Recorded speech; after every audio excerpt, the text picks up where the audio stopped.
Здравствуйте, уважаемые коллеги. Будем начинать. Good morning, ladies and gentlemen. Let's begin. This is a very important session. I've noticed that there's been a lot of regional discussions in this forum. We have just had a session on development of cities with big companies that act as primary employer. Also very interesting subject. Today we live in a difficult international situation, and there is less international work that we do these days. That is substituted for by interregional relations development. Some of the countries that have initiated sanctions against Russian Federation have been approaching us, asking to do more in the way of international transborder cooperation. If you look back at the history of Russia, you will notice that the relations between Russia and Germany, for example, have been reestablished through links between cities. In the ministry, we have looked at the international events scheduled for 2016 by all regions. And the number is quite impressive, over 700. 50% of them have to be carried out in countries other than Russia. We have a lot of events to support exports, to support investment. We are going to be quite busy, and a lot of money will be spent on international work done by the regions. Today, I would like to ask you, ladies and gentlemen, do you think this is money well spent? Do you think the results are sufficient? It's being the impression that regions develop documents, sign them, and then they lose interest, and then they start something else. When we are talking about international involvement of regions, we are usually looking at long-term projects. And such international projects make sense only if they bring tangible results. We don't want to send public servants abroad just to entertain them. We have a very interesting panel today. We have the governor of Novosibirsk region. It's a very active region internationally. We would love to hear about your experience. We have Sergei Bernikov, Deputy Governor of Pskov region, a region that is located close to the border. Let me remind you that the European Commission has approved 5 new programs, so the work they're doing is going to continue. Russia will continue transborder cooperation. We never planned to reduce this level of transborder cooperation. Russia has very long borders, and transborder cooperation is a great development driver. Mrs. Zhurova is a first deputy chairman of the State Duma for International Affairs, is a person who promotes various trans-border cooperation initiatives. The law on trans-border cooperation is getting ready for the second reading, and we'll be talking about it more. We are going to hear the opinion of the expert community. The industry has faced a number of problems, and we want to be aware of them. We have a gentleman from Russian Center for Export Promotion, a very good initiative. Without any doubt, we would like to know more how this is done. We have another expert.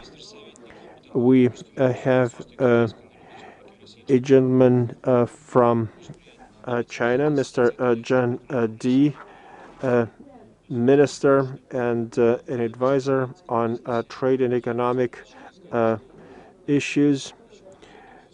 We also have Vittorio Torambini, Vice President of the Association of Italian Entrepreneurs in Russian Federation. Vittorio, thank you very much. We are looking forward to your presentation. I suggest that we begin without further ado. Mr. Chairman, colleagues, good afternoon. We want to better understand if international work creates extra development potential for the regions. I would like to say a few words about the uniqueness of the region I come from. We are uniquely positioned geographically. Our economy is very diversified. We are not focused on commodities production. We believe that international work is one of the important aspects of our work. Our region has 2.7 million people. We are comfortably located. If you look at the city of Novosibirsk, which has over 1.5 million people population, you will see that almost half of Siberian population lives in the area. Today, the region sees very strong development. Last year, we have demonstrated GDP growth, regional product growth. We have been watching a lot of new initiatives. We have seen improvements in agriculture. We do not want to rest in complacency. We want to keep looking for new growth paths. One area where we could achieve growth in the economy, one area where we could create new opportunities is an area of international work. So we conclude agreements, the basic agreements. Believe me, I agree that sometimes it happens like any agreement, one of the factors of international tourism, but at least we have very strict attitude, and every agreement is the foundation of every plan of event developed for development of this. So we have 20 agreements. As for the standard 15th year, at the same time, there's not the shrinking of international activity. We have 51 delegations in Novosibirsk province. And the most exciting factor, I'd like to confirm the words of our moderator, and that today I can say that these are organizers of the sanctions. We have active proposals of the collaboration, and we feel it ourselves. So I can give you some examples. When on the 15th year, we commissioned 5 enterprises, part of the building materials enterprises, and some 4 with the international participation, 2 plants manufacturing the mixes with German companies, the plant manufacturing slabs with Croatian, Italian, German companies that supplied the equipment, and they met all the requirements, and they expressed desire to further participate and collaborate with our province. We're trying even more to make presentation of our region in the 15th year. The 3 presentation venues were a Russian-Belarusian forum that took place. We presented our potential. Traditionally with Belarus, we had very active collaboration. Second, at the end of October, I participated in Lombardia, and province Lombardia in Italy, where people are interested. About 120 representatives of business. We had 2 hours dialogue regarding the intentions that can be the foundation of our further collaboration, not because of this presentation, but we have developed new idea of new cluster in Novosibirsk province with participation of our Italian colleagues. And finally, very significant presentation, invitation of Minister of Foreign Affairs in the office of the Ministry of Foreign Affairs. In November, there was presentation of Novosibirsk province, where, again, the interest from 113 representatives of the embassies, 73 ambassadors came, and mostly European representative. This is also an indicator. So we believe that this is a very important direction, and we will develop it. Another advantage for 4th year, I hope that I can see many colleagues, you are participants for the 4th year. We have largest in Urals area exhibition complex, that is Sibir Expo. At that venue, we have unique shows as part of Technoprom. Technoprom 16th year will be in June. I invite all of you to come to Technoprom in our province. We'll together do it. At the same time, the international activities, we assess it. It by itself is important, and we have to prepare the prerequisites as we see what direction is. First of all, is creation of innovative attractiveness. We should show the partners the clearness of relationship, simplicity of dialogue regarding the intentions and prerequisites for investment projects. So, believe me, we pay special attention to the cleanness and decency of starting dialogue to understand a partner that wants to enter the territory and deploy the business if motivation is necessary. For the 4th year, we realize pilot projects in developing of the parks, development of the cluster, development of the agglomerations. I can clearly tell you that in 4 years, we were convinced many pilot projects in this list, they happen to be in this situation. I will not say it's ideal, it's not so, but at least at this stage, very progressive. It's first of all Technopark and Academic City, 340 residents, 17 million of annual turnover, appearance of new, unique, global level, I'm not afraid to say so, new technologies that were born in the walls of Technopark. As the startups, they came very unexperienced, they were very green, but they created the window of opportunity for business.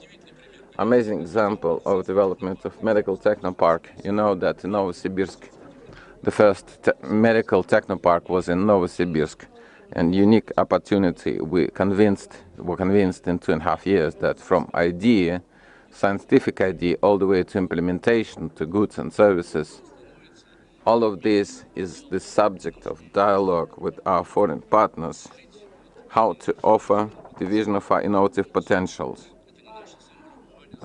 This is not self-satisfaction, but the recent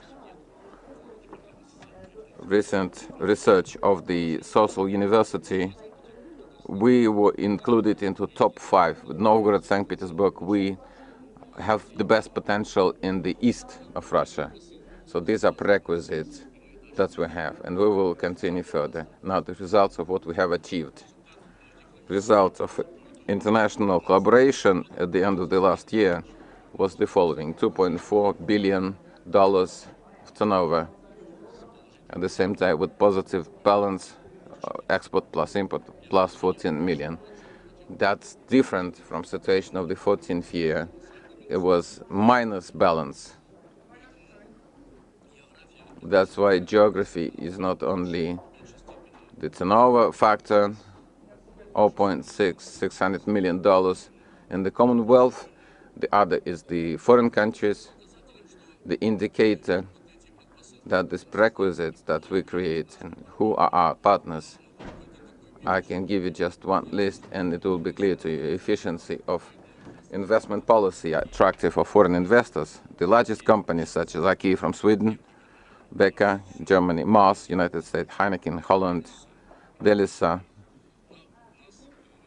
We were so happy that we actively developed in Novosibirsk province in response to our venue foreign investors because of the development of IT. That's young industry.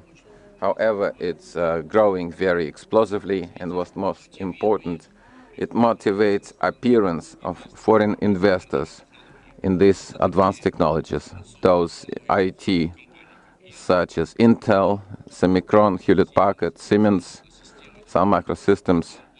That's why such indicators that tell us that these directions are so progressive.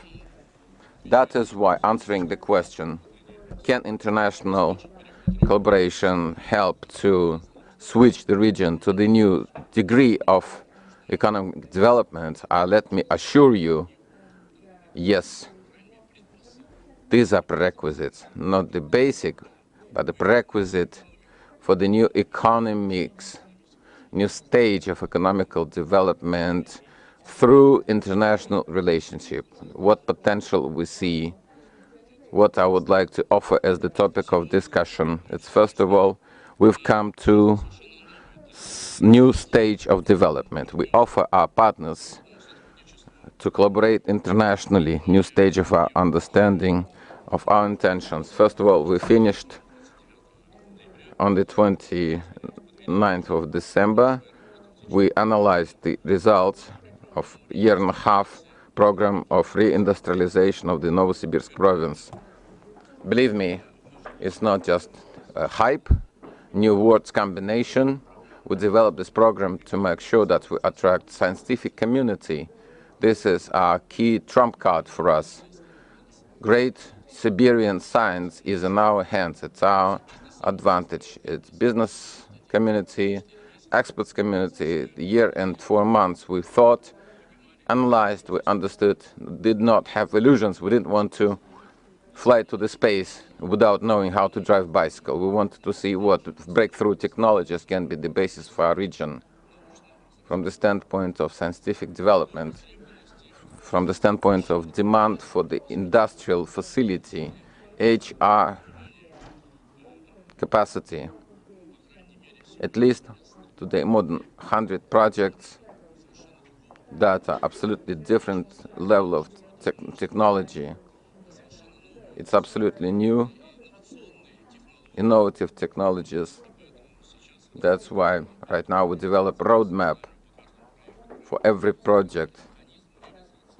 That is mechanism of realization. We want to offer it as the new stage to our partners as part of international collaboration. That's why I'd like to ask support from the federal ministries, such as Ministry of Economic Development. We need a new, bright, convincing signal for our foreign partners, telling them that the projects of development are supported by the federal government, not by the regions only. The support can be different. It can be co-participation, can be public valuation. So we ask to help us. We want to make opportunity. We can present our industrialization program to our government. We spoke to Dvorkovich. We spoke to Medvedev. We wanted to have chance to be shown. I think we'll be able. We see clearly shown projects that will be in the foundation. Now we work with participation with foreign partners, developing new technopark, medical and biological, on the basis of Mishalkin Institute for the Institute of Cardiac Pathology. The import substitution, we need to make import substitution such as the artificial cardiac valves. Interesting for the surgeries. This direction will be in the foundation. That's why we believe that this is our understanding, and it's good to show it, to show motivation, and it will enable development of economics, because we today bet on 16th year. It's not easy year, because we all understand this.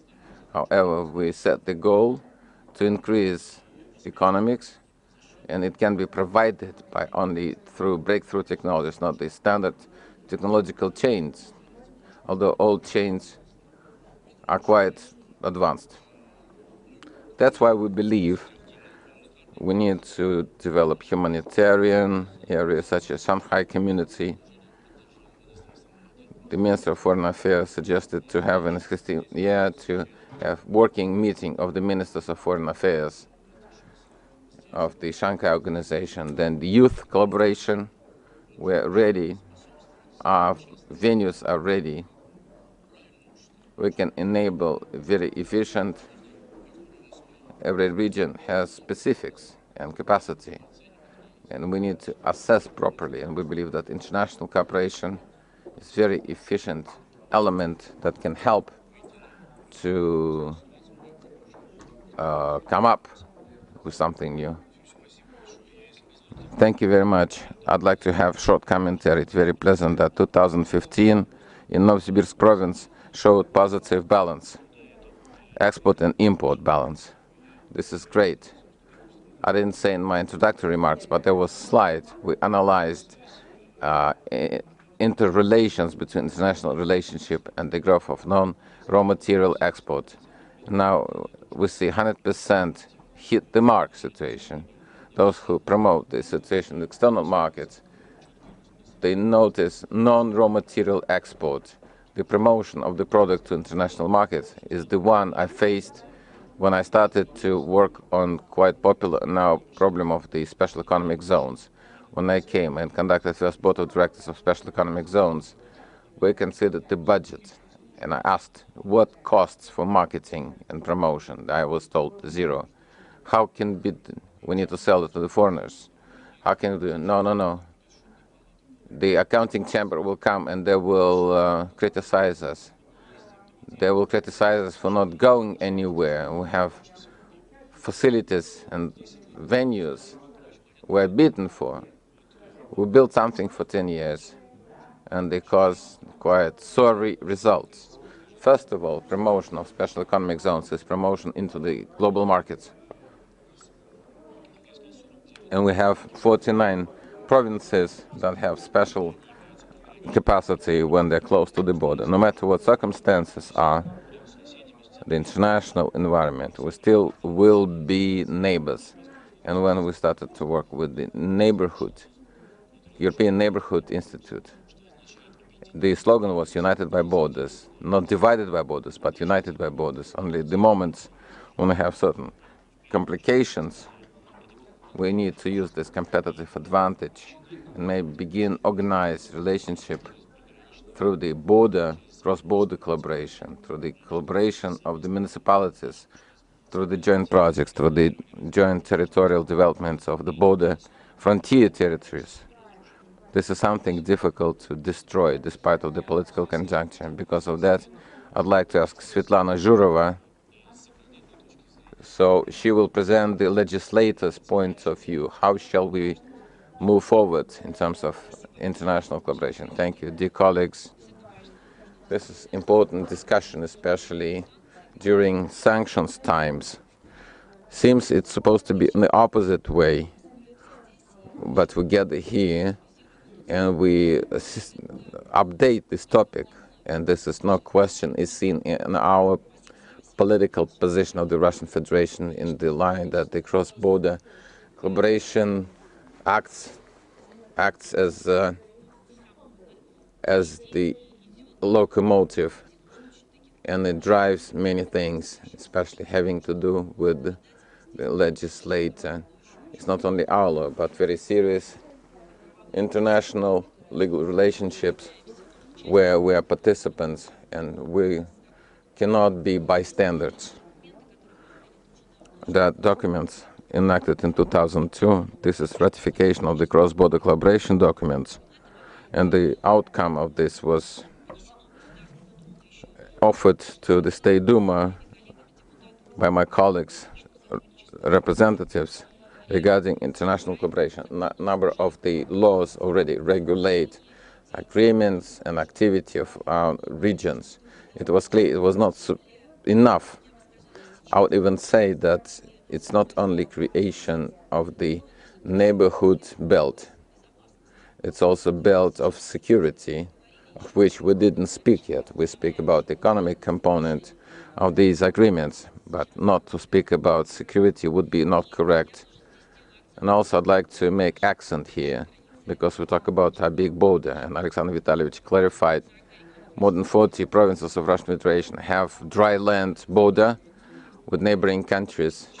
That's why we must not ignore our relationship in the area of security. I'd like to say that on meetings that take place in State Duma with our foreign colleagues, and when we visit other countries, quite often they pose the question about the regional collaboration.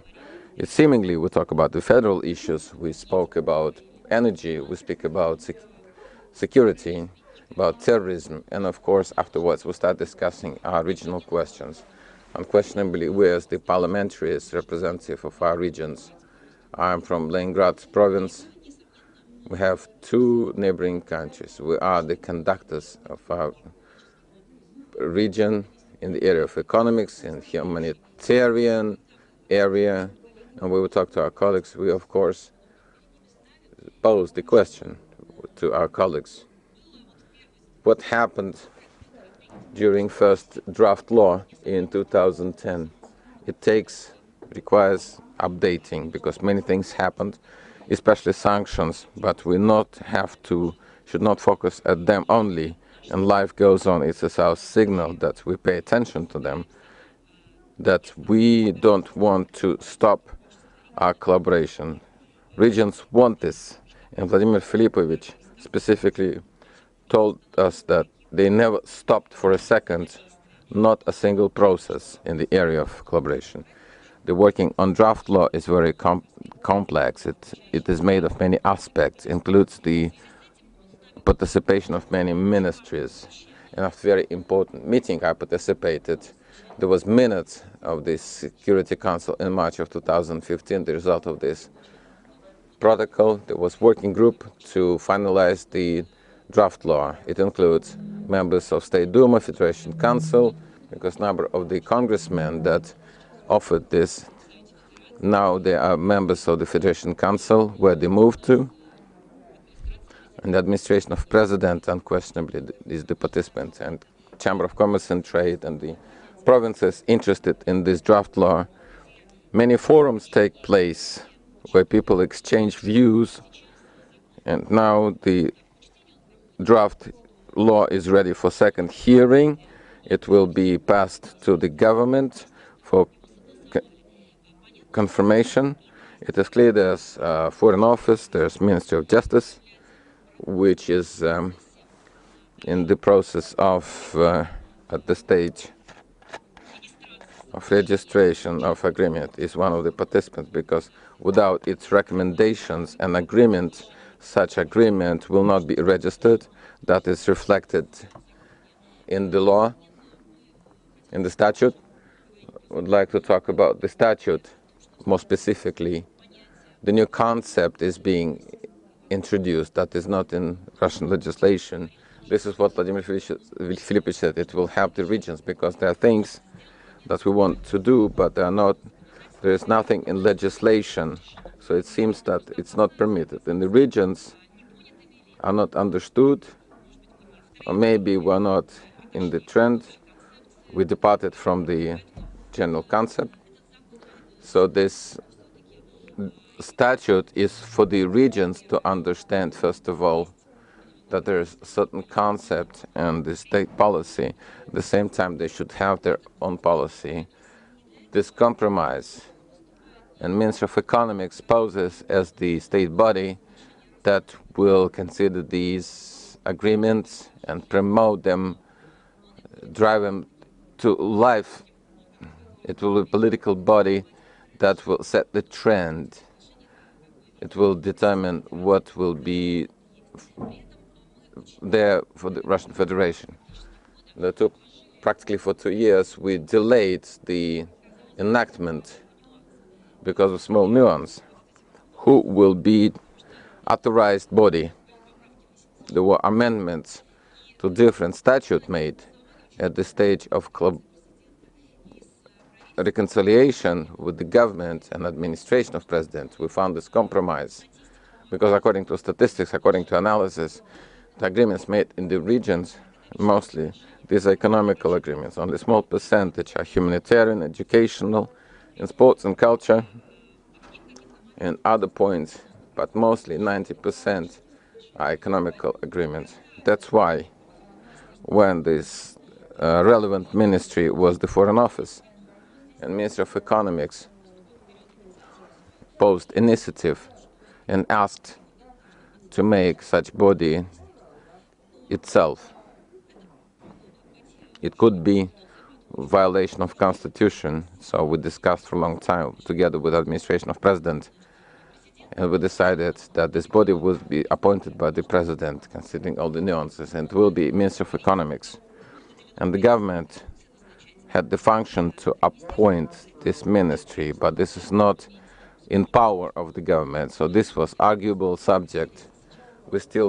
We yet came to agreement, so we can build our transborder statute and mechanisms with collaboration, organization, the know-hows that appeared and that are necessary for the provinces, especially. For instance, the opportunity to have agreement, to conclude agreement between municipalities, meaning by the cities. It wasn't there before, but there are situations when the agreements are made by the regions without consideration of the interest of municipality at the territory of which these agreements and economical processes would take place, even economic zones. The opinion not asked. An agreement was concluded based on this new statute. It means they can have their own agreement for the subject of Russian Federation. In the future, they'll be registered. Very important, and there are such occurrences, and it is normal when participants of the process can be several subjects. And this is important.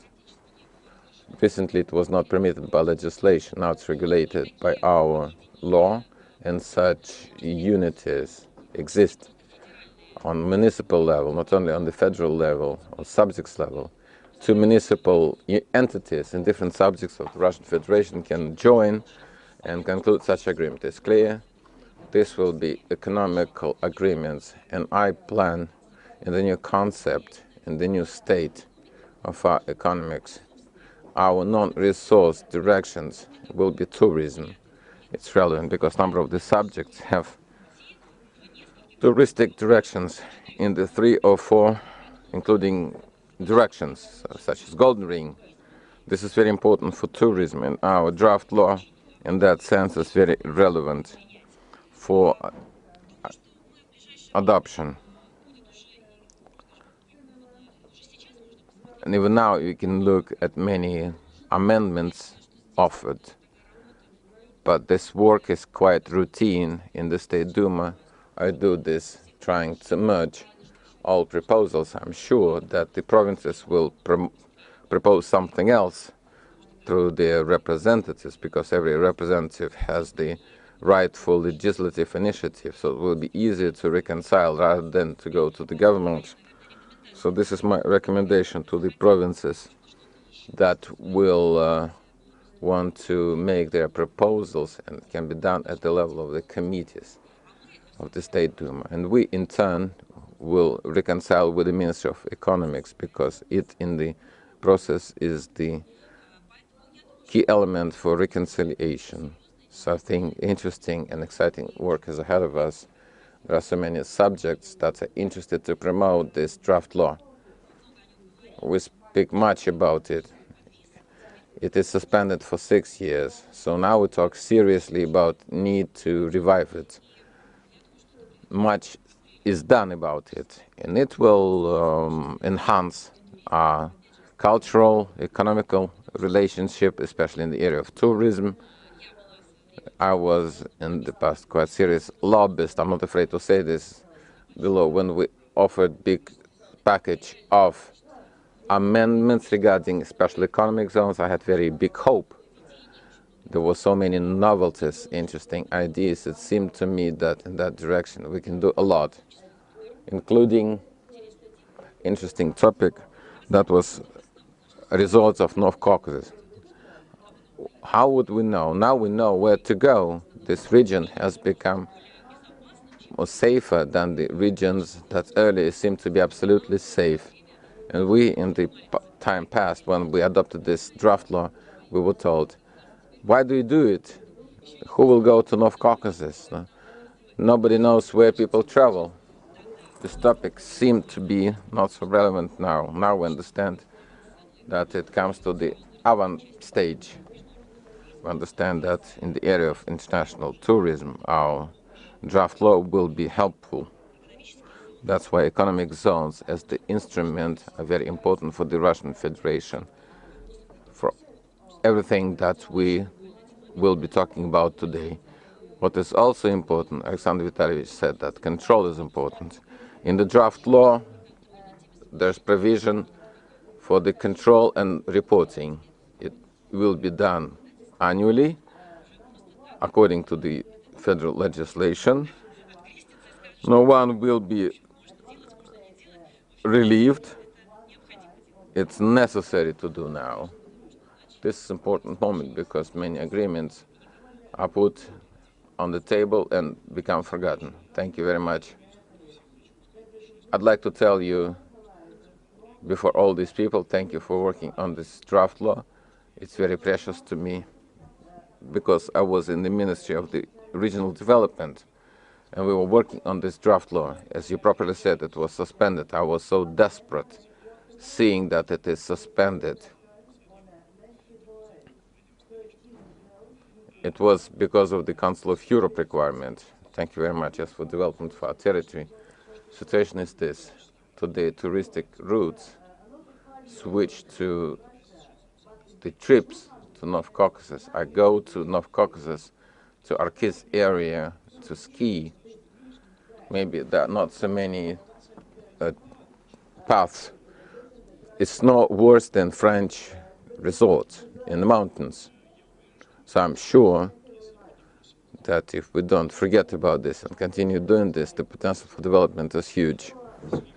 Sergei Grigorьevich, I'd like to ask you to make presentation. So you will tell us about practice, how much this cross-border collaboration statute can help you, how in practice you realize this collaboration, because Pskov province is one of the most successful in this respect region of the subject, and it collaborates in different formats.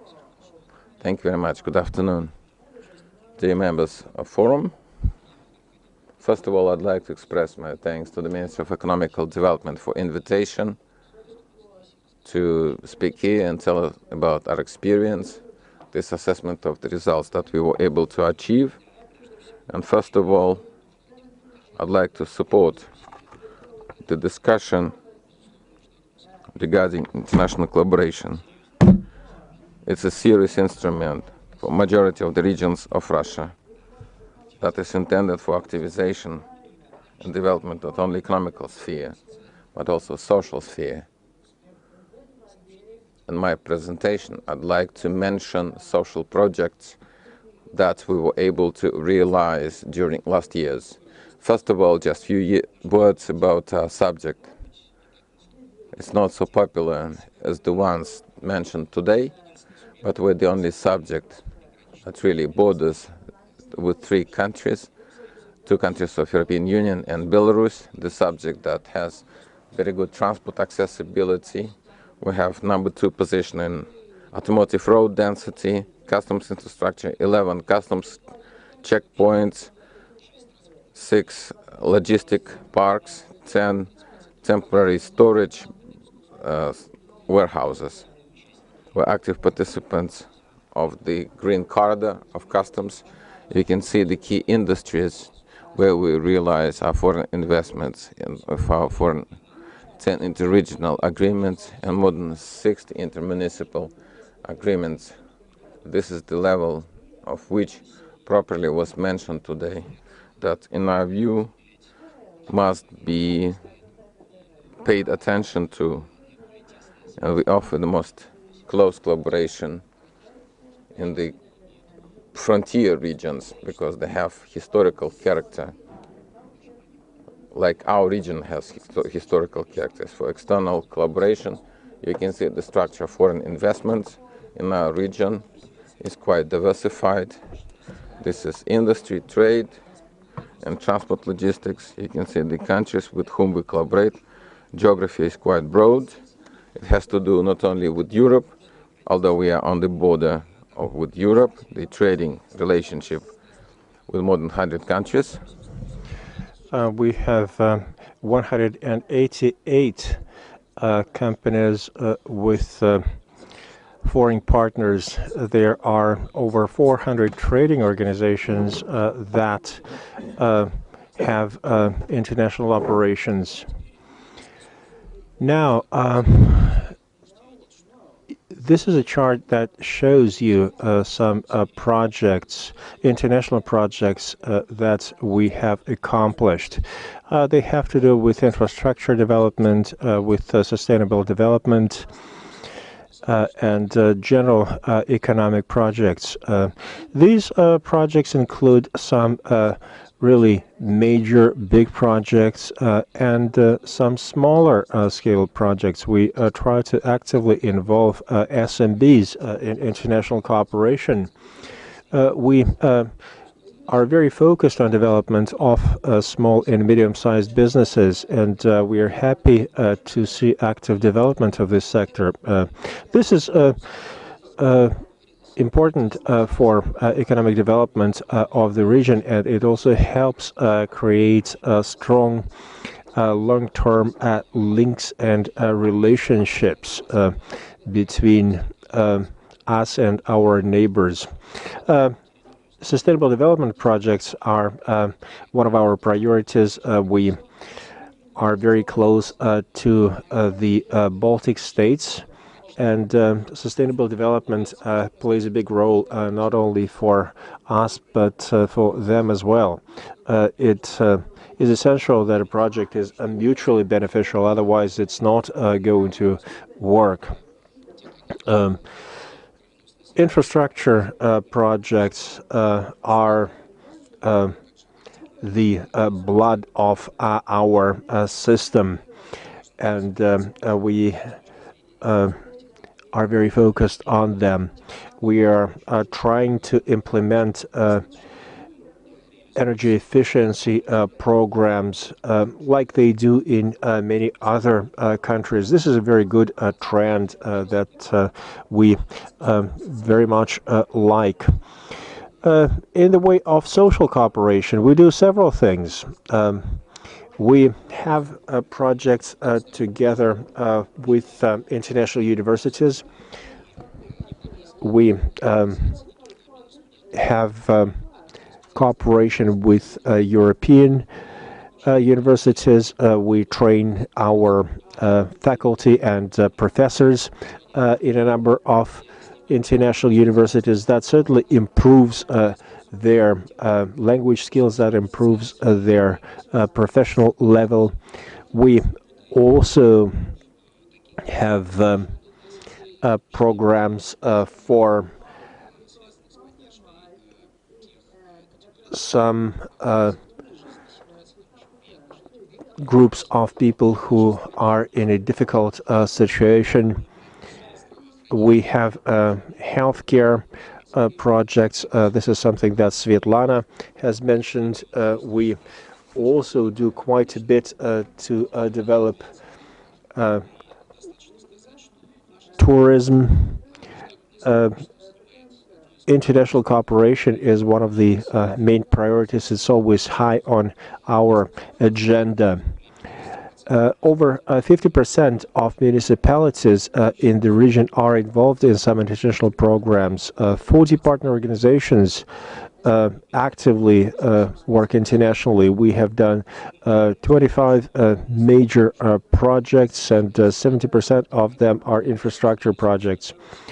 Like I said, it's not only economically focused projects, but also projects with high social significance.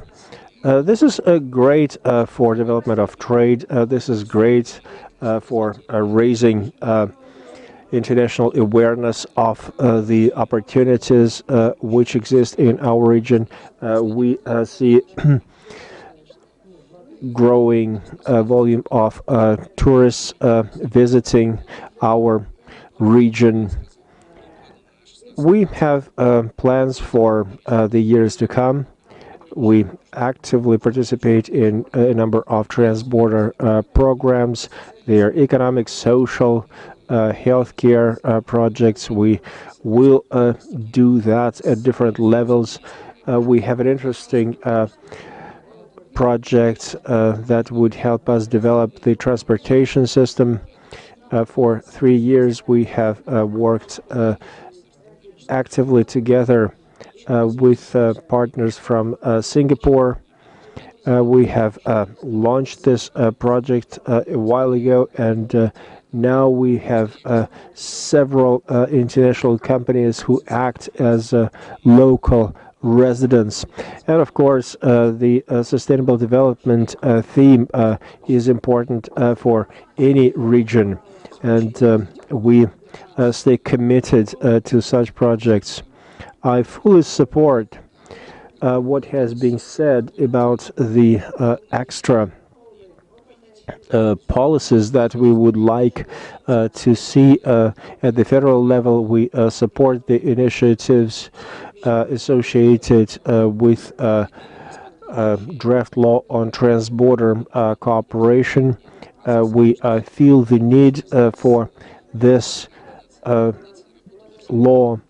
We believe that there needs to be greater coordination at different levels. We also want to have a better understanding of the development strategy at the federal level. We want to see projects that are not only profit-oriented. We want to carry out a project that would help us in the social sphere. We never forget about training and development of human resources. We feel that there are some areas where we are lacking, and we would like to change that, and it would be great if we could get any support from the federal level, from the Ministry of Economic Development. In conclusion, I would like to use this opportunity and say that one more example of our practical international work is Gazi Union event, which includes 183 European cities. We will host a big event, and I have the honor of inviting everybody who is interested to come join us for that event. Thank you. We could have a bigger round of applause for that. Andrei, you probably have more information on international work across the board, and it would be very interesting to hear your opinion on all this.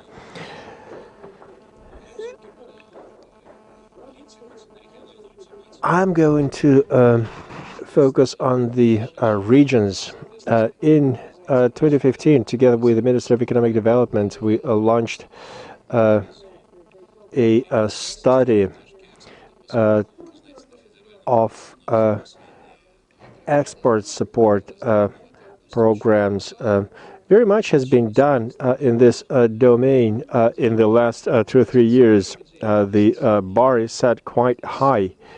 There's a lot of money being invested, and we can expect good synergy effects.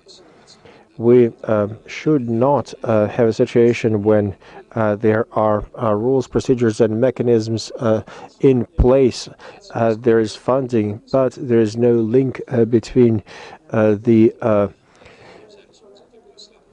capital and the region. So we decided to launch this study and find out what's happening way out there. We have looked at 63 constituent entities of Russian Federation. This year we will continue with more.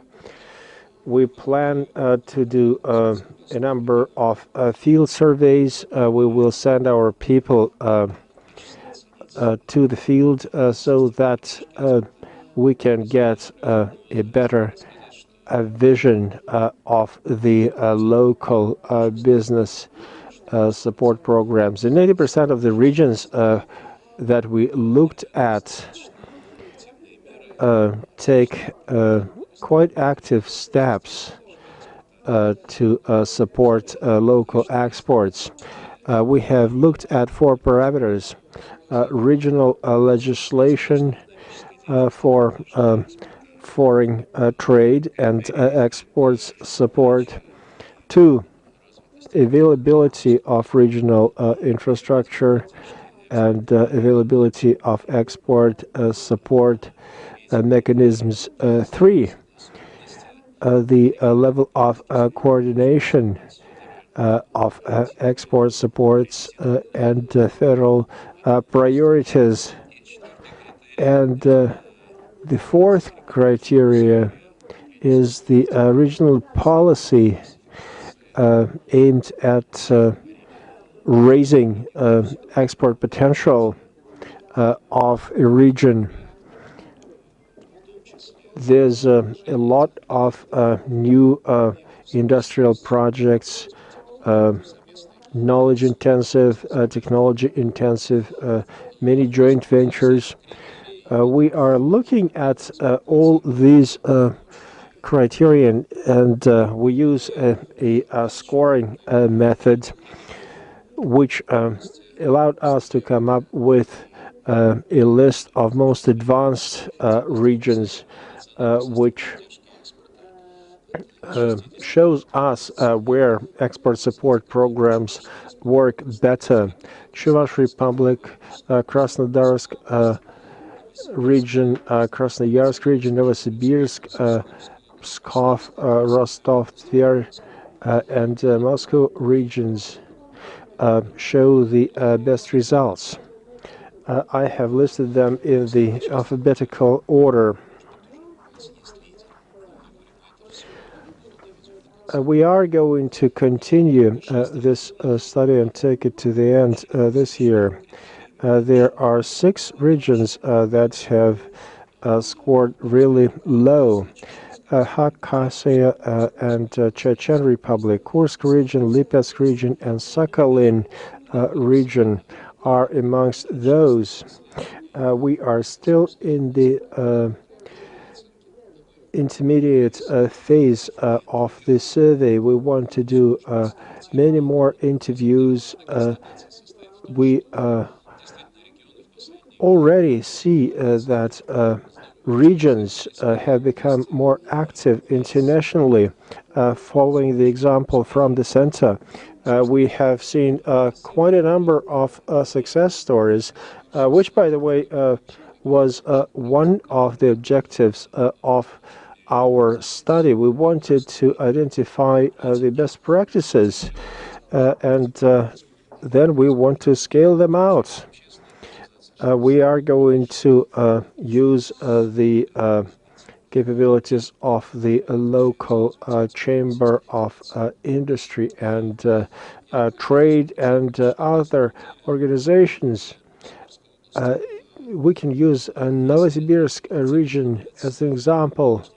When a region is active internationally, if it works in a consistent fashion, it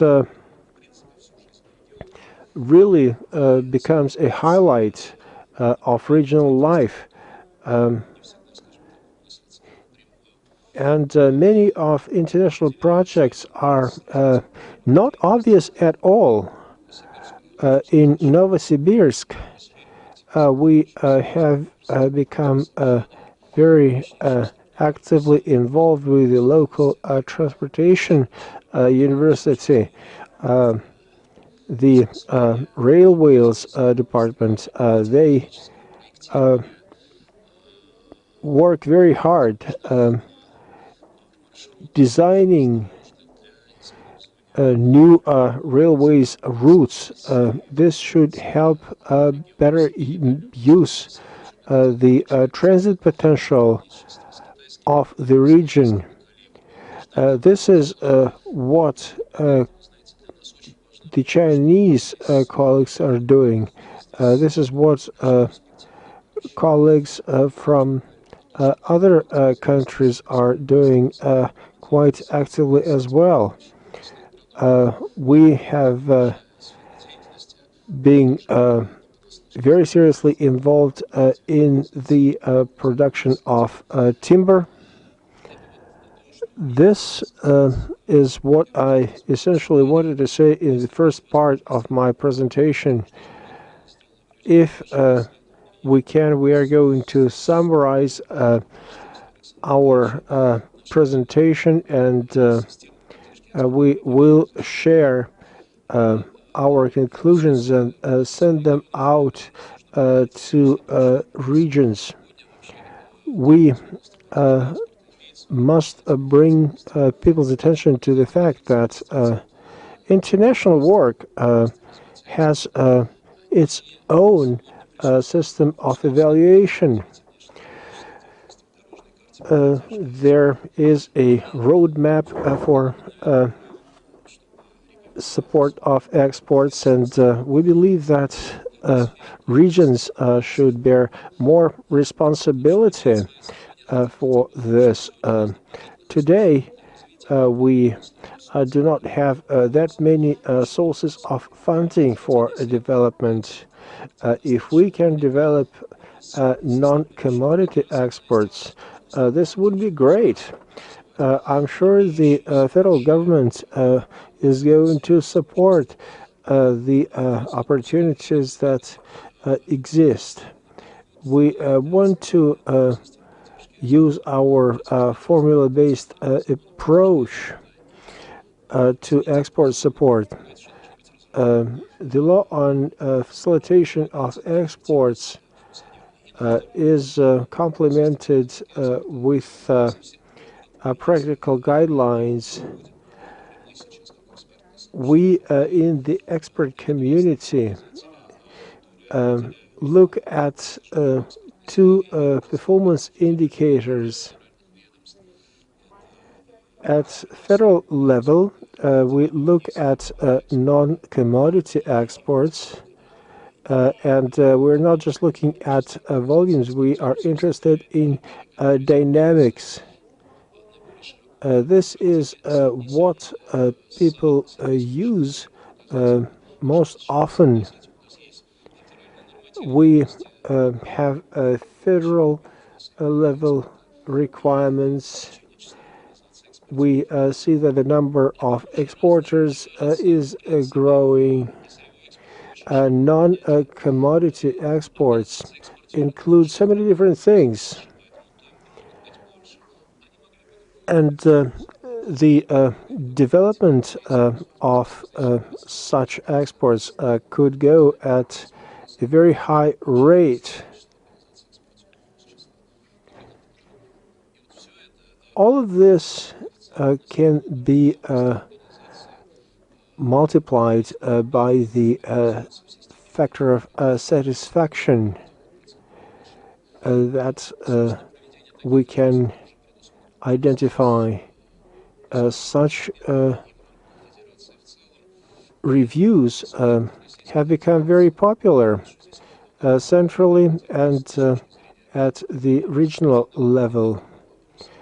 Of course, we must make sure that the sample groups are truly representative. The numbers which we see match our estimates and our theories. We can see that they try many things.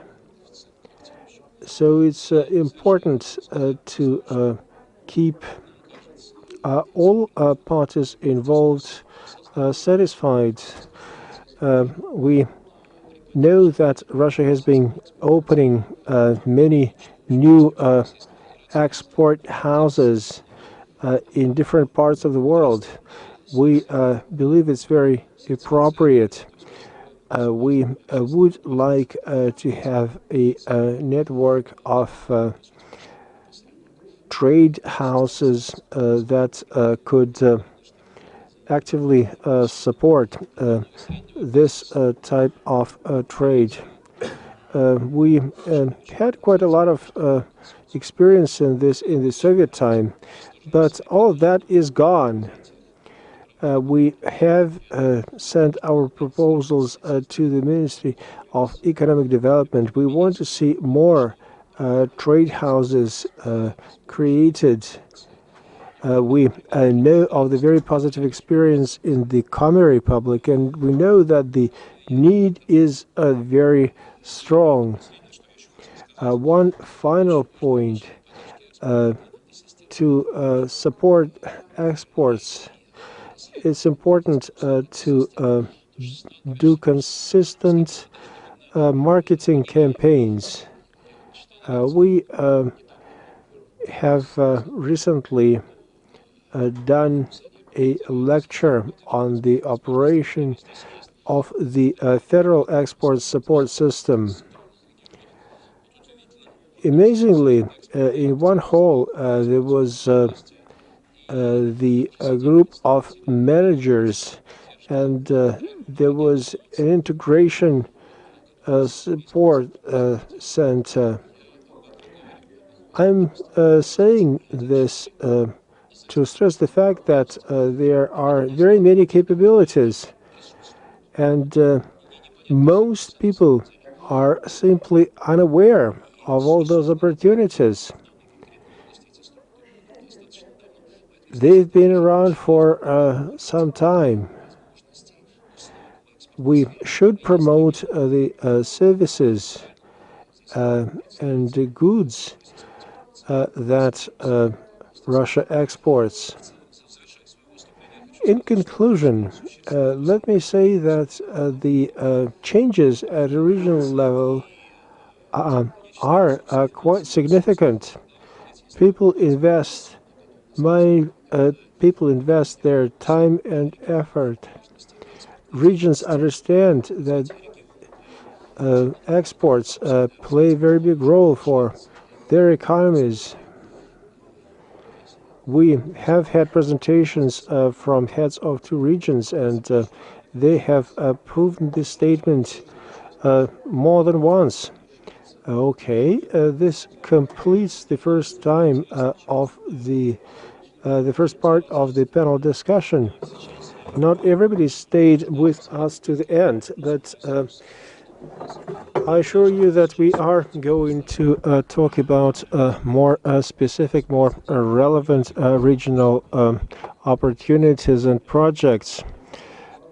Please tell us what you are offering through your Export Support Center.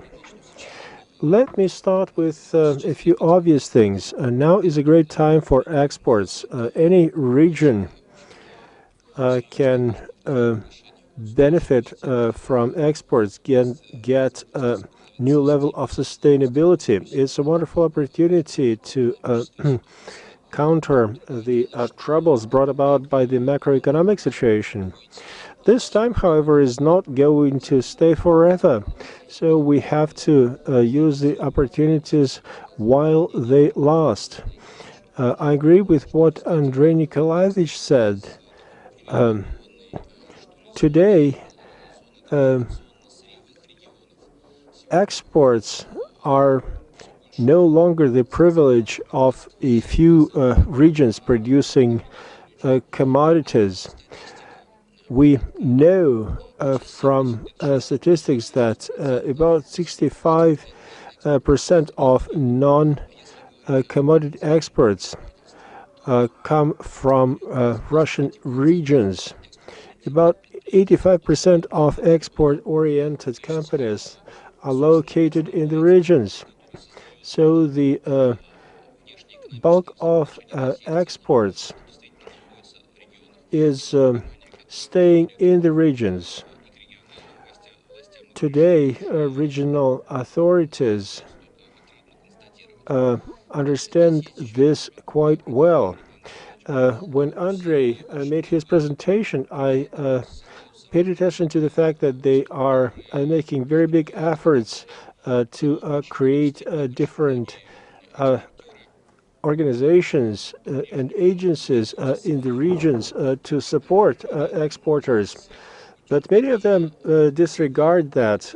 They do not use the tools and facilities that the government has provided to support our national exporters. People still lived under the theory that they can do it all themselves without using anybody's help. We see that export contracts are supported with appropriate mechanisms that make these contracts more effective. We can create conditions for greater level of presence in different markets. We can go to new markets. Exports are not the easiest of all operations. So the first organization that was created in 2011 was the Insurance Agency of Russia, which offers insurance against export-related risks. It is especially relevant for some of the weaker markets with a higher degree of volatility. Such countries, such regions are usual customers for Russian regions. We see a system that has been built since the middle of the first decade of this century. Several ministries were involved in this work. We are aware of 10 to 11 different organizations that has tried to help exporters. Oftentimes, the invitation to help was confusing. For greater transparency, for greater simplicity of this system, a national center for exports support has been set up, and we can say that the center works quite well. It may not be doing everything it can, but the level of support it offers is quite impressive. It is difficult to review a huge volume of export documents. The Export Support Center consists of two big divisions. One offers financial support using the resources of Vnesheconombank, which offers export guarantees, and XR, Russian export credit agency. And the second part is not financial measures. And this is where important to make emphasis, because conducted by XR research shows that not so critical is the high interest rate during financing, especially today when the exchange rate of national currency plays positive role for exporters. Not so difficult are procedures of administrative type or customs type. The most of all, what was noticed by exporters is the problems of the search of the foreign partners with acceptance of information requirements of the foreign markets, with the promotion of the products abroad. And the Russian Export Center, first of all, itself made emphasis in its operation on non-financial part, and the two entities that are members, such as Eximbank and XR, are oriented at offering financial services. Quite often people ask, where should we go at this time? There are three entities: to the center, to XR, to Eximbank. The response is quite simple. You can go anywhere you like, wherever you feel convenient to you. No matter where you go, your application would be sent appropriate direction, and it will find your addressee. If you understand that you have solved the problem with attraction of funding of your project, of closing of different risks, underwriting and covering the risks related to the project realization, then it's financial part. If you still want to find counter agent, if you want to understand new market, if you want to understand where your product, your services will be in demand, it's reasonable to go directly to the Russian Export Center. I'll repeat, wherever you go, wherever exporter goes, his request will not be left unnoticed, and it will find the answer. As for the collaboration with the provinces, I'll tell you, we were convinced, we learned that no matter how business relates to power, it still hears the signals and is oriented at those orders formed in the provinces by the power for the businesses. When we conducted joint events, we were not just told about the support measures, we invited regional authority members from the regions. Then there we had response, and we had a flow of better understanding. What is the system of support of export?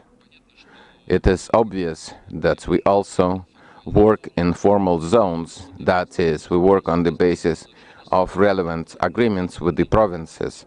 We assess the provinces according to the parameters that were announced, such as raw material export, commodity export, the growth of number of exporters, and concluding agreements.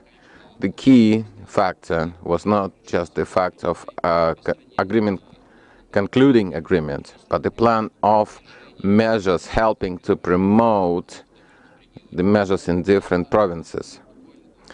And just 2 words, another point, another project direction for the Russian Export Center in this year.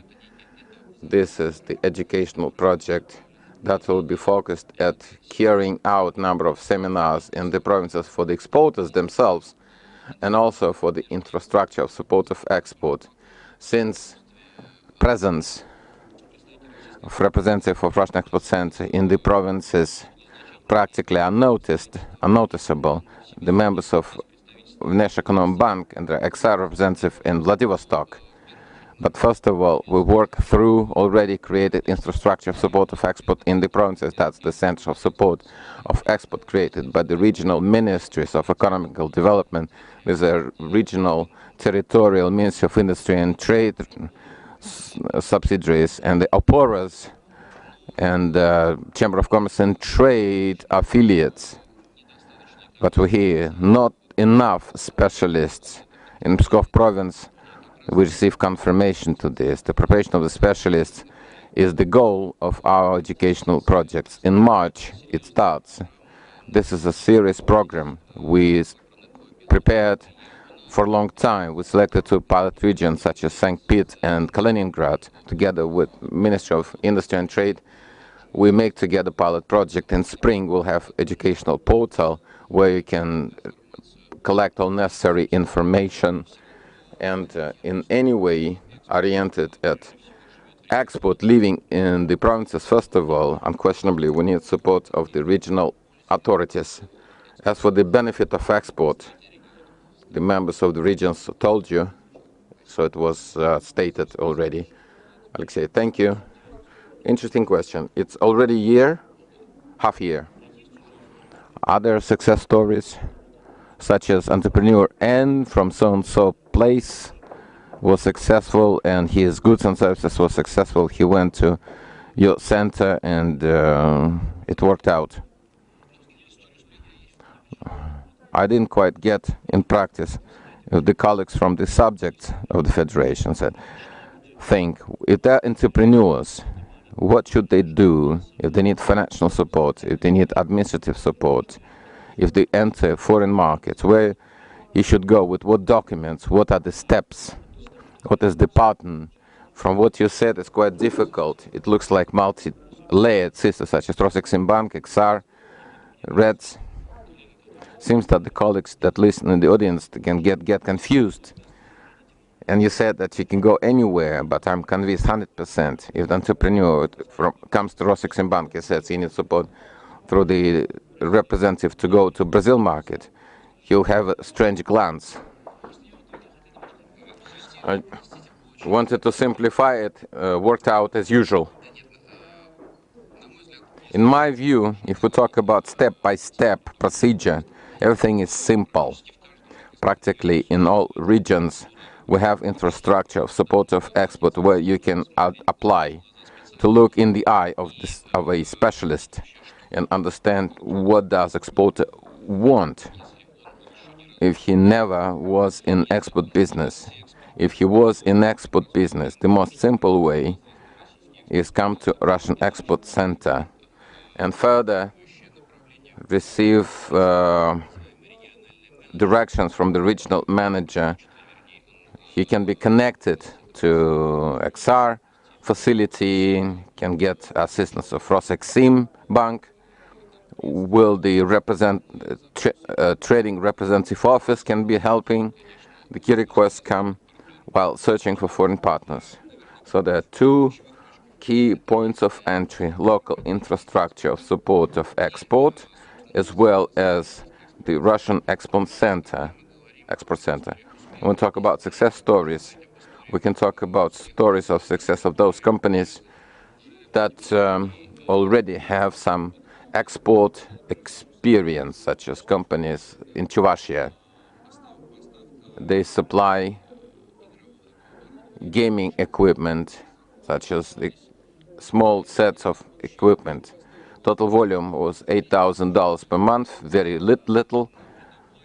On the down payment basis, there was delay of payment always. They said, you have to pay first, and this is their habit and their custom.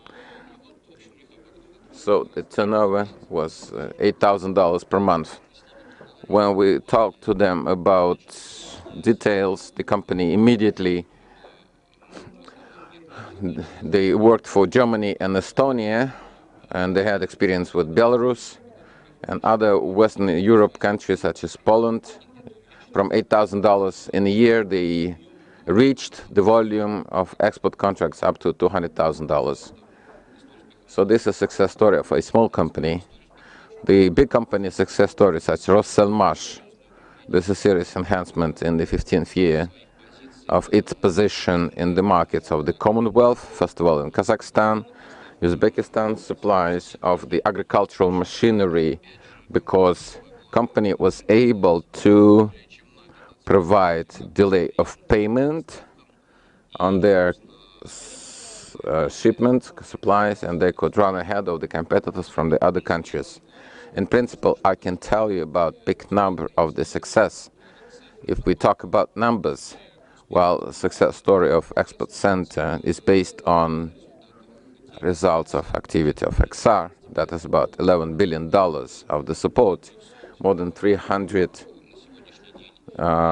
projects today that were supported by the agency, and the center itself in half a year had about 60 contacts. And first of all, they had to do with the partner search.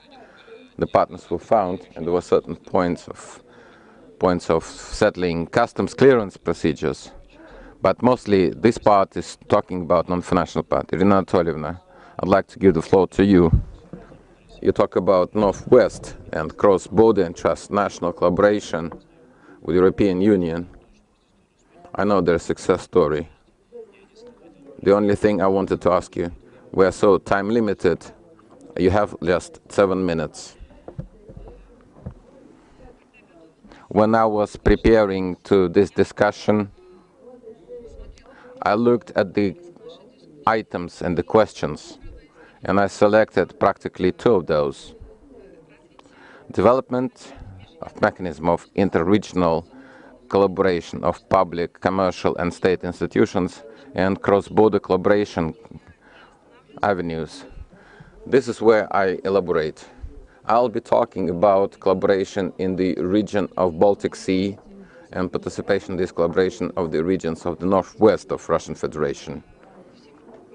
Clear to all of us that the borders of the Russian Federation with the neighboring countries is quite long, and this part that contacts with European Union is not big, but it has got very good experience and institutionally well formed. So I'll tell a little bit more about the history of this. So it will be to some extent interesting and beneficial to those who represent different organizations and regions of our country. It can be interesting innovation. At this slide you see for us very well known picture. It's region of Baltic Sea. I don't know whether it's popular in all countries, since I represent St. Petersburg. It is seen here that countries that border in this region have mostly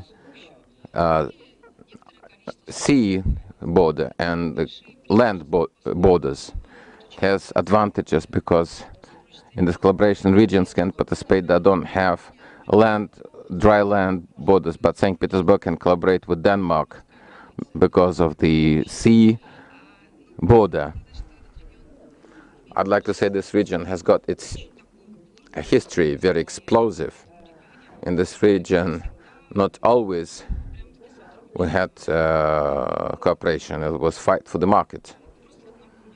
I'll remind you how does northwest of Russian Federation looks.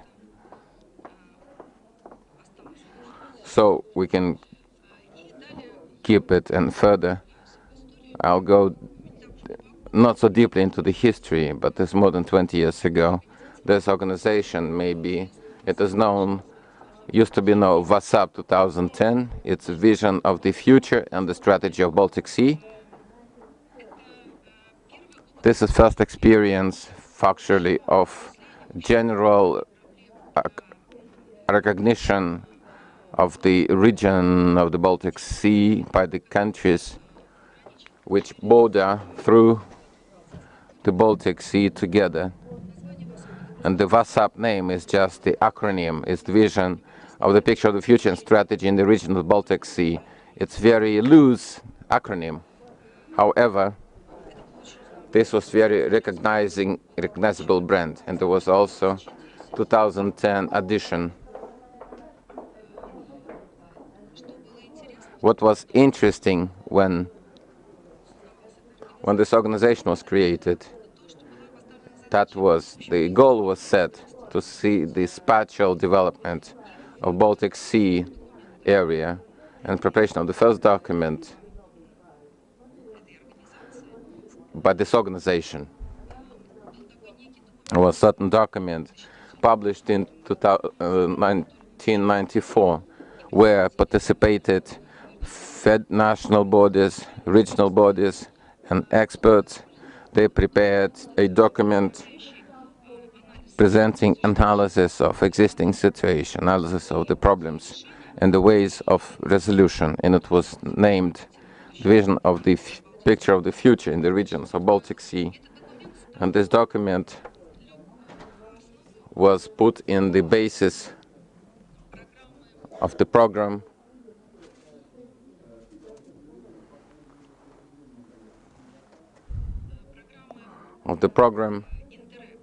Interreg of European Union.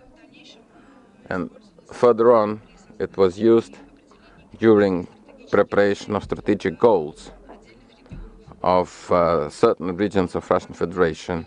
Interreg and the second cycle in the Baltic region factually was based on the priorities that were formed by a VASAP committee. Why do I elaborate here? It's an example of very successful collaboration of the members of different countries and regional authorities that led to common vision, and the process was seamless, uninterrupted. Russia was the chair 2 years ago in this organization, VASAP.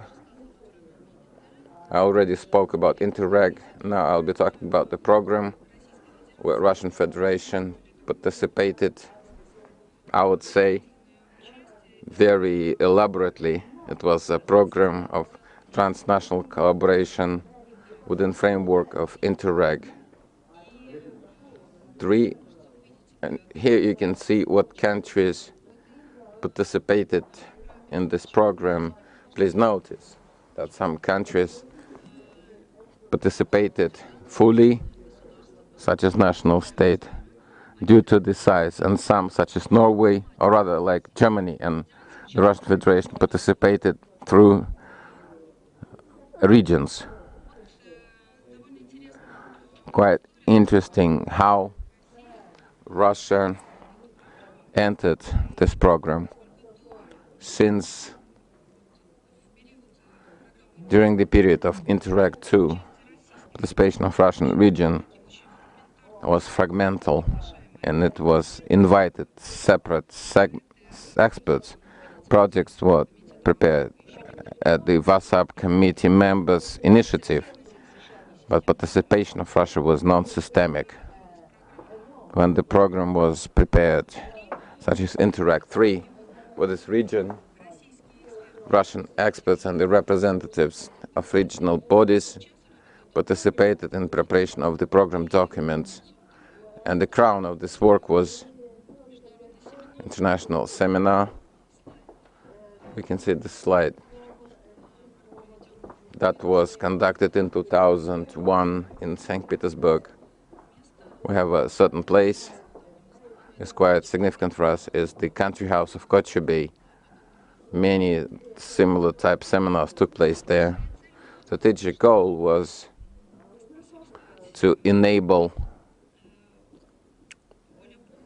more complete participation of the Northwest regions in the projects of the program. Now, on this slide, we're supposed to see the problems with which we faced in the period of previous program. Lack of information for the members of the regions, lack of systemic experience in international projects as a result, passivity, just I said, and European programs, participation of the experts level, not regional authorities. Another problem was weak awareness about neighboring regions, such as what's happening in the neighbors area, lack of coordination of interregional level. As the result, lack of collaboration of regions of Northwest was not full and beneficial as it could be. Obviously, that information support and coordination were necessary at the regional and federal level. I'd like to, should we switch to how did this experience, obvious Northwest experience, can it be multiplied and spread to the neighboring subjects that don't border with European Union countries, such as Eastern countries, such as the turnaround towards East? Can this experience be used there? Maybe with our colleagues in the Eastern countries. Can it be used? I'll try to rearrange. Still, I want to say what I wanted to say. This is the form of collaboration that seems to be beneficial in other places. The program of the Baltic Sea region implies presence in practically all countries, national subcommittee that works on coordination of the regions participating in the program, consulting, selection of the projects, pre-selection, they prepare opinions of national delegations about what projects should be. And this body provided compliance of the projects where representatives of the provinces participated with the strategic goals of Russian Federation. The Russian subcommittee was created. If we talk slightly about other bodies, yes, I wanted to point out that subcommittee included representatives of the regions' vice governors or the leaders of external economic agencies, representatives of scientific community, expert community, and NGOs. Co-chairs were two. They shifted on rotation, revolving basis. I think it's very important because there was no risk. The activity of this committee falls under the influence of one region and will be acting in its interests. The first co-chair, it happened, was Narishkin, Sergei Evgenievich. And I'd like to say that representative of Pskov in 2014 was also headed by the subcommittee. If you talk about other borders, I think achieving common understanding of the problems of the section of the border. With some countries we have very lengthy border. The problem of general development or the problem of some risks that on the basis of cross-border collaboration could be taken care of. It happens oftentimes that border region is on periphery of its national state, and presence of the cross-border collaboration enables these regions to become like small steam locomotives because they exchange opinions with other countries, other regions.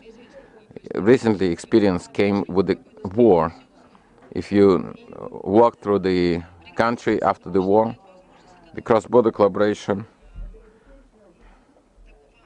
allows to perceive alien experience that could be used together on this segment, and maybe coordinating body that includes not only federal but mostly regional authority representatives. I think this desire was taken into consideration, so this will be great. I, of course, could say this about neighboring countries. I'd like to say, since I'm the last one, we since have two speakers. They're waiting for you. Then I'll be fast.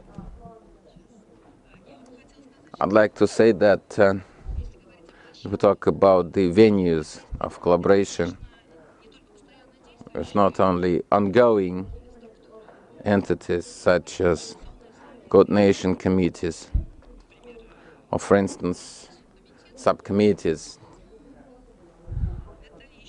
but it is also permanent venues. I'd like to talk more about Strategic Planning Forum of the Russian Federation that already for many years provides venue for discussion of the problem of cross-border collaboration and transnational collaboration and development of recommendations. At the last forum, we had very interesting venue for cross-border collaboration assessment, and the winners received awards who participated in projects that were deemed to be the best. It was organized by the Ministry of Economic Development. The awards were given by present here Rafael Abramyan. This exchange is very important. I wanted to say for the cross-border collaboration interaction of all participants is very important. It's so good that time was saved about Pskov region. I'd like to point out that Pskov province, it comes to its participation in cross-border collaboration very elaborately. As for Pskov province, it says Pskov province is one of the key goals of this region, is the key objective to have cross-border collaboration. I'll come to the last slide.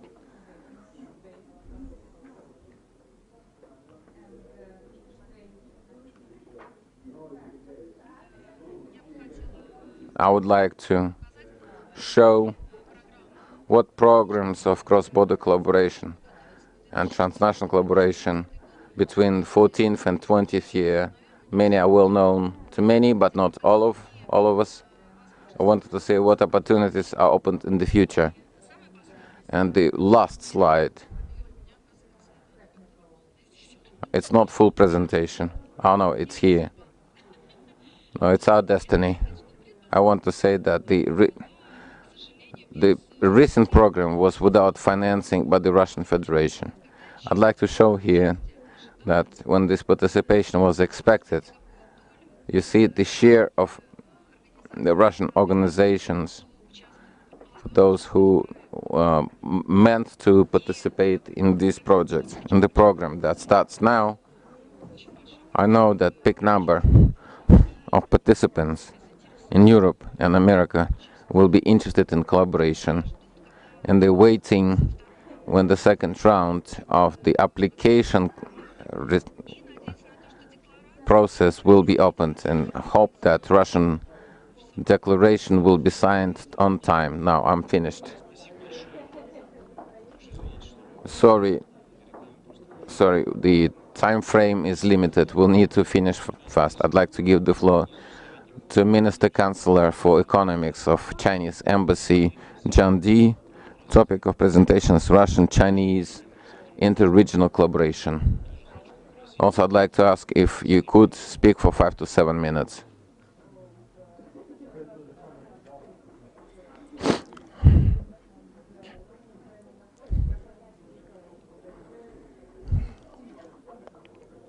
Уважаемый Александр Витальевич. Distinguished Alexander Vitalyevich, distinguished participants, first of all, I'd like to express my appreciation for invitation to this discussion. I'm very glad to attend this event.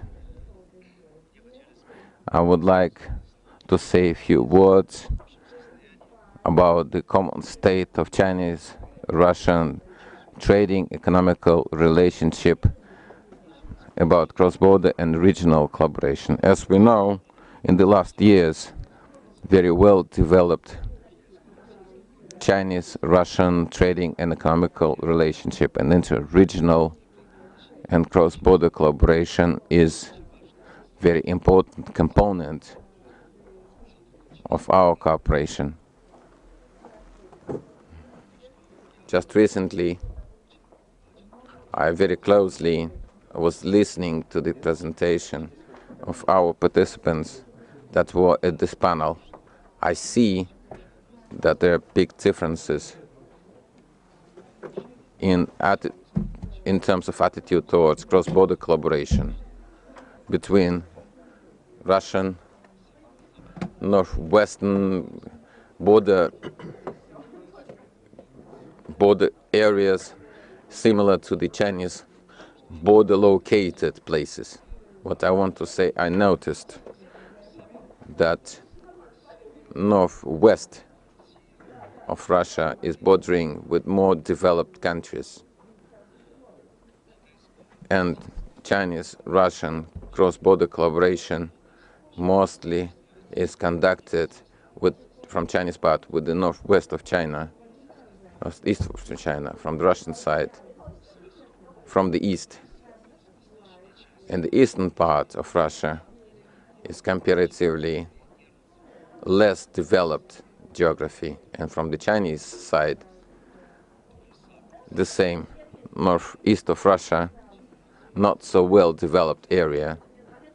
That's why I think that we, with Russian colleagues, have to think and detect more opportunities for organizing trading and economical collaboration. We could say that trans-border cooperation between Russia and China has started in the Soviet time.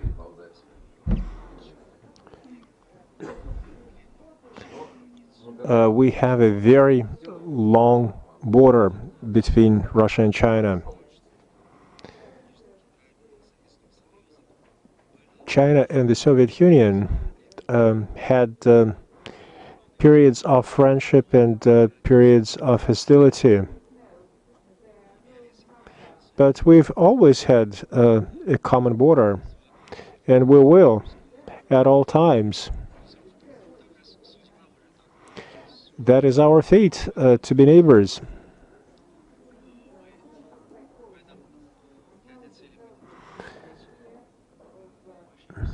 So we should make efforts and make progress. In the last 20 years, we have seen very significant achievements. I can tell you some numbers. The volume of trans-border trade between our countries is about 10% of the overall trade between Russia and China.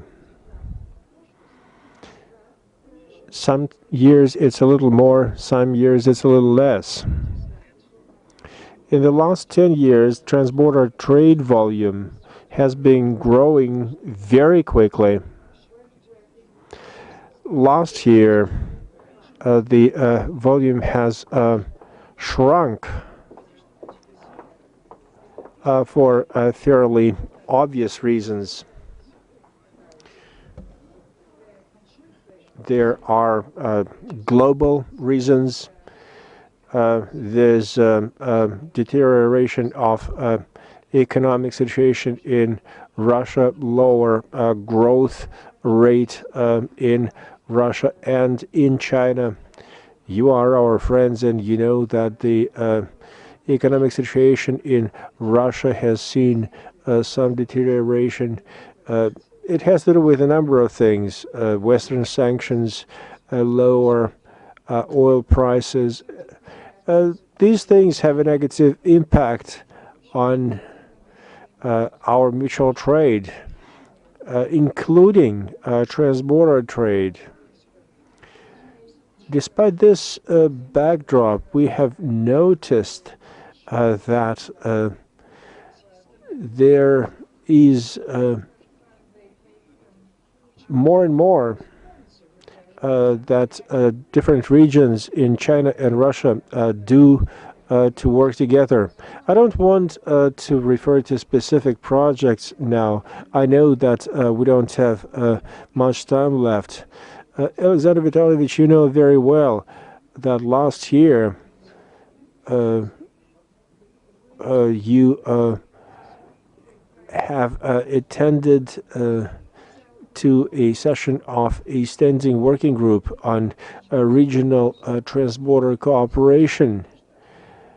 This means that Russia and China now have a common mechanism for transborder trade in place. This is very helpful. We know that both in Russia and in China, governments and government agencies have very big influence on the business community. We think if the governments offer their support and encouragement, we will see strong recovery of performance in transborder trade. We also know that the trade between Russia and China develops faster than mutual investment. We know very well that cooperation in investment domain is the weak point for us, and our state leaders, our governments in both countries are paying attention to this.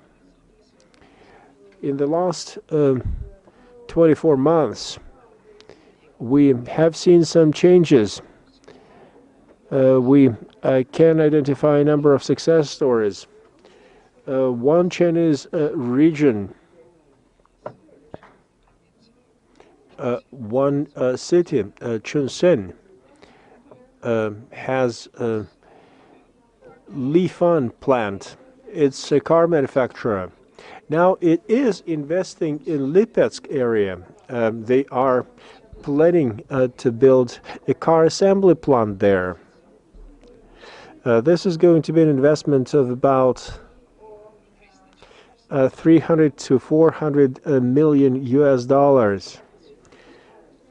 There's another car manufacturer in China, the Great Wall. They also are investing in a manufacturing facility in the Tula region. They want to build a car assembly plant there. I think China really counts on the support from the federal government of Russian Federation and regional governments. One more point. Recent years have seen more trips of the government workers between our countries. It's good. It helps to develop mutual understanding. Although there are some problems as well.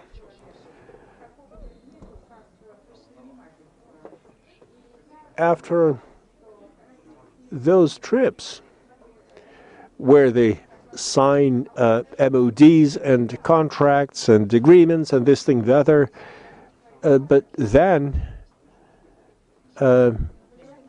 on the Chinese side and probably on the Russian side, they don't pay a lot of attention to those documents. They just set them aside. And it's not good. This is what happens on both sides. This is what red tape looks like in Russia and in China. We do hope that as representatives of governments, we would be able to cope with this problem. And I encourage you to eliminate this problem. So this is my short presentation, and thank you very much for your attention. Thank you very much, Mr. Dundee. Red tape is something that we are trying to attack all the time, and it only grows. Now I want to pass the floor to Vittorio Trembini. I have introduced him earlier today. We have a certain sequence of presentations. Vittorio is going to speak about Italian businesses working in Russia and proposals regarding improved cooperation. I would like to join John D. in his statement about red tape. This is what I wanted to bring your attention to. Exports is extremely important. Are extremely important for our economy. We don't have a lot of natural resources. We know that the best way to export is to pack a suitcase, fly to Russia or China, meet business people who buy equipment or products, whatever, anything.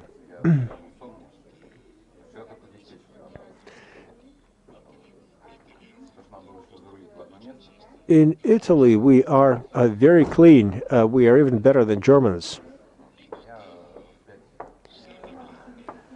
The most important thing is the quality to price ratio of the goods that you're offering. One has to know local manufacturers, one has to know the local market, and one has to know the organizations that can offer help. We have ICI in Italy. It's still there, and this organization can work quite well when there is support from the Association of Manufacturers. When association is well represented in an organization works well. Here's my proposal.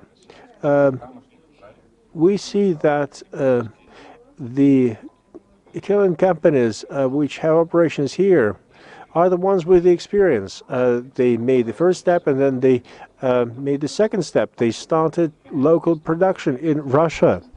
That helps to improve the price to quality ratio. This is going to help Russian business as well. It's not only investment, it's also the ability to export. To make evaporators and condensers, we buy aluminum in coils. There's a lot of aluminum, but there's very little availability of aluminum in coils. We have to import aluminum from Germany or elsewhere. And that really raises a question. Why can't you guys make good aluminum coils that we could use? You could export it. We are now importing those coils, and not only we do, the Dutch, the Germans do the same. Another example, there is a company that makes macaroni in Russia. Russia has everything it takes to produce hard grades of wheat. So we have to import such wheat from other parts of the world.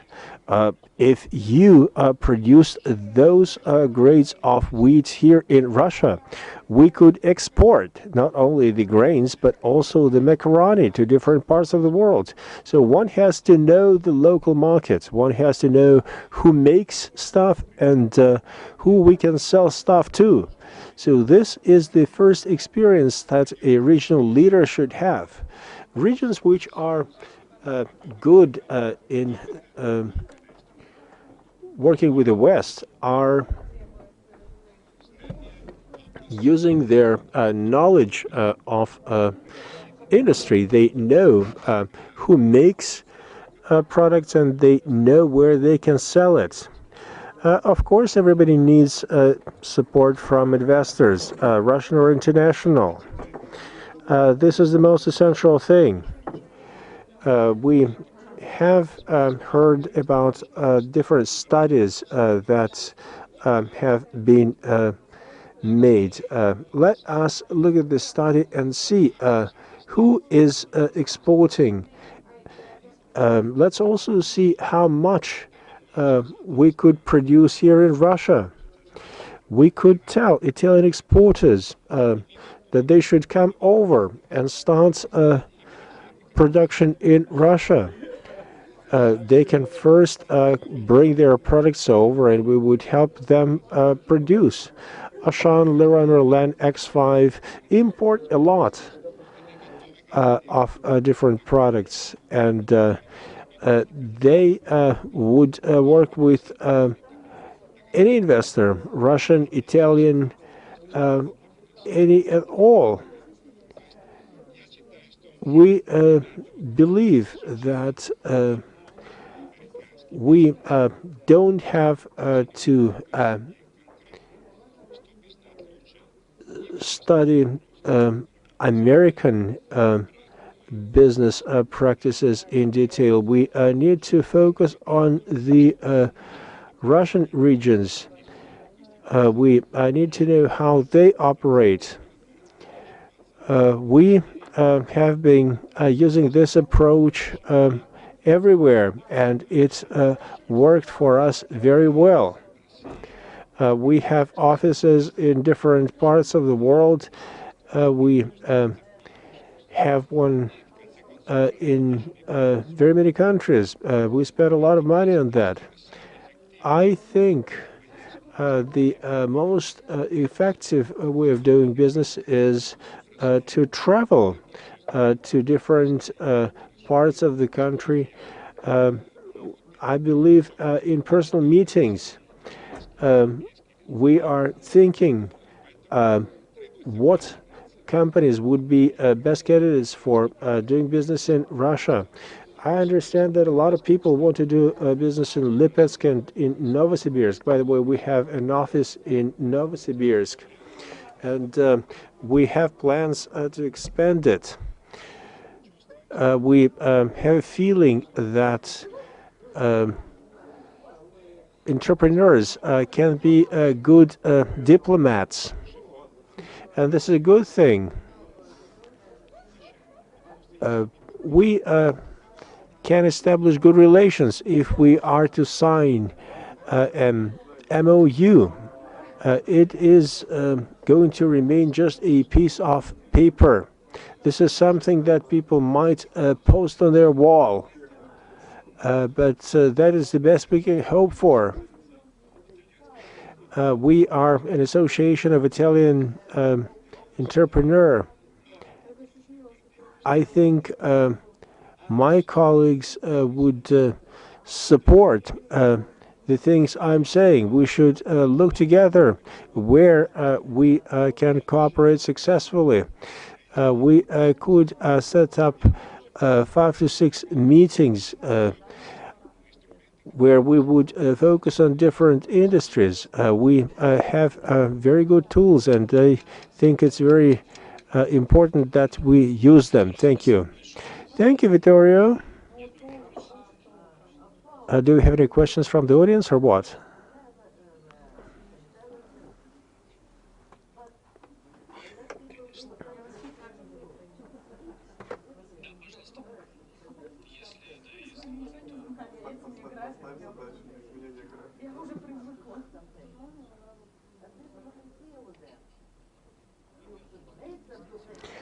I am Vladimir Gilbert. I work for Glass Law Technologies GmbH. We have been in the market for 15 years. We build production plants. I know about Novosibirsk through my personal experience. Novosibirsk is my native town. I am Mr. Mukha's former student. So in Novosibirsk, we have been trying to do business for quite some time. However, we have had problems there, and we were unable to build a plant there. We're talking about 120 to 130 million euro. We are also experts in optical sorting technologies.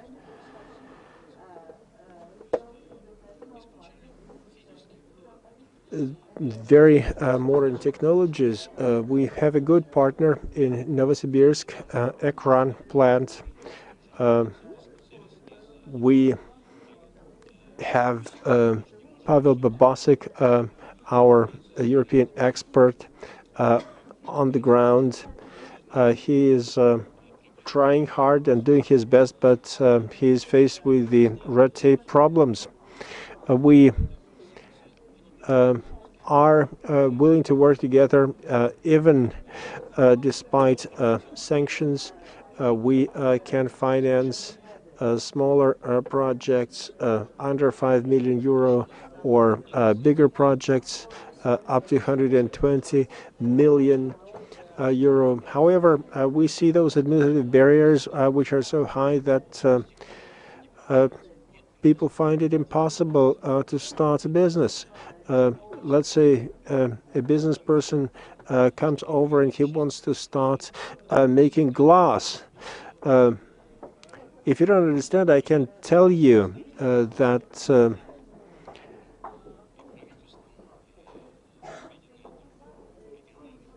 the central government and regional governments encourage development of technologies locally. We want to find a local partner. We want to operate in an honest, solid market. The glass product is about 40 euro per unit of weight. Consumption in Europe per person is about 12 kilograms per person. In Novosibirsk region, we're talking about 6 kilograms per person. We know that the population amounts to 2.4 million people. You can imagine how much glass is going into waste. We offer our technology. We offer very efficient production. for waste treatment facilities, we also have appropriate technologies, but we need to see a clean market to be able to enter it. There is another plant that consumes about 15 to 1500 kilocalories per kilogram. Glass that is imported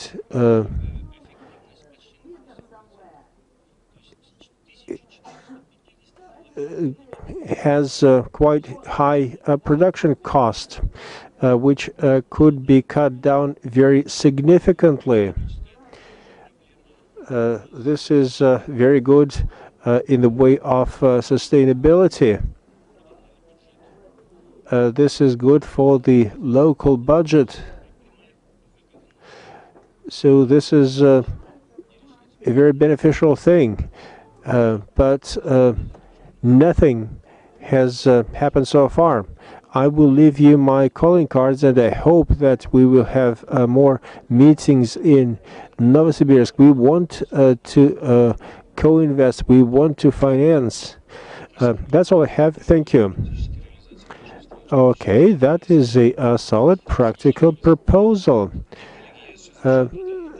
Gentlemen, we have to bring it to an end. We don't have the 3 minutes. We have so many questions. Thank you very much to everyone. I cannot open the floor for questions. We are out of time. We have to bring this session to an end. Thank you very much to everyone.